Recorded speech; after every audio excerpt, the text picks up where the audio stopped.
ابين الناس المحتوى بتاعي، تمام، زائد اللي انا اطلع اتكلم على حاجه، تمام، اللي هي ايه الحاجه اللي انا طالع اتكلم، اللي ما فيش شغل، تمام، والناس عايزه تشتغل، تمام. في ناس كلمتني قالت لي يا استاذ محمد اطلع اعمل فيديو، اللي احنا عايزين نطلع نشتغل، تمام.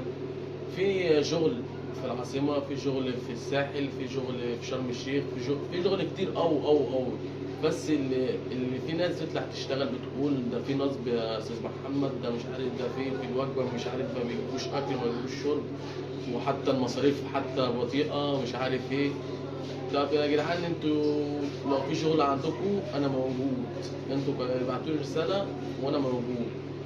انتوا لو عندكم شغل ليا انا قولوا لي وانا معاكم.